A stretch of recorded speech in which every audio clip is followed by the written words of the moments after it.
Hi guys, gusto ko kayong batiin lahat ng Happy New Year. Ako nga pala si Joshua, taga Cavite, ang fanboy na nag-iisang Barbie Forteza. Guys, New Year na, panibagong taon, panibagong mga pangarap na kailangan natin ma-achieve this 2026. Speaking of pangarap, alam nyo ba dati guys, share ko lang, minsan lang din akong nangarap na makita o makapagpa-picture sa idol kong si Barbie. Alam mo yung tipong dati kasi yung bata ako kapag uuwi ako ng bahay galing sa school, mahilig akong manood ng TV.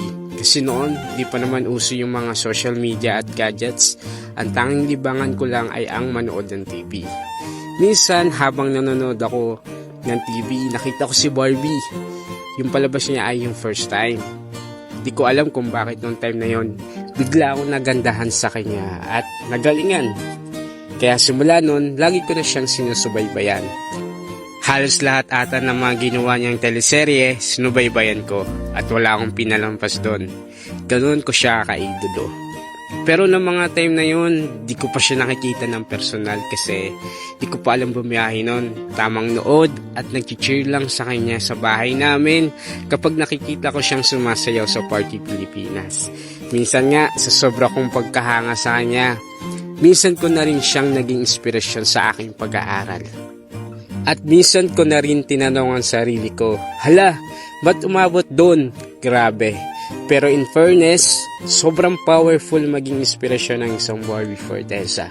Kasi every year mula grade 4 hanggang grade 6, di naman sa pagyayabang ay with honors ako. At maging sa high school, may mga awards at with honor din ako hanggang graduate ako ng senior high school.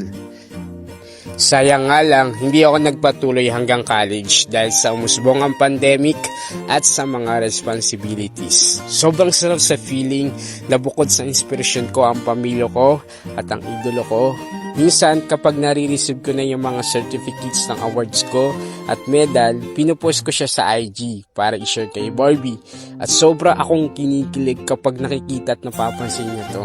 Sobra akong nagpapasalamat sa kanya dahil sa inspirasyon na binibigay niya sa akin ng mga panahon na yon. Kasi yung mga time na nag-aaral pa ako, hindi rin biro yung mga pinagdadaanan ko. Nandyan yung nagiwala yung nanay at tatay ko nung elementary pa lang ako. At year 2018 naman yung nawala naman yung nanay at kuya ko. Kaya nga nung napanood ko yung P77, grabe yung iniyak ko nun sa sinihan. Kasi nag-flashback sa akin yung scene na hindi ba matanggap ni Luna. Yung pagkawala ng kapatid niyang si Jonas, na ganun din yung nararamdaman ko noong mga panahon na yon. Grabe, sobrang sakit ang puso ko. Kasi di biro yung nawala yung nanay ko noong August 31, 2018 at September 11, 2018. Same year yun nung nawala din si kuya.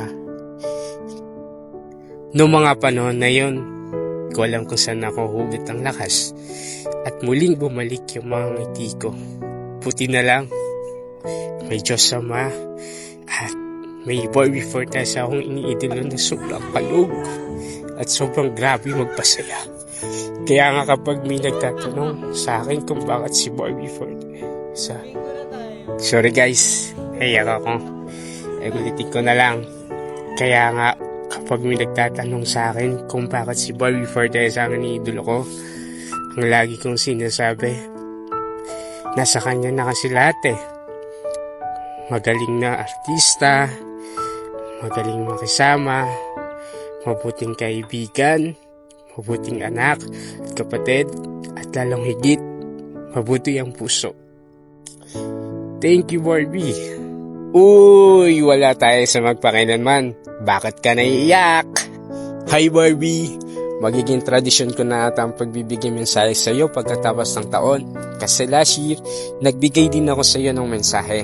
Kaya ito, ang mensahe ko para sa iyo. Sa panibagong taon, walang nagbago. Ha? Take 2. Sa panibagong taon, walang bago. Ikaw pa rin. Magpapatuloy ang aking pangako na lagit-laging aalalahanin ka, lalo na sa mga panahong nakakalimutan ka na ng iba.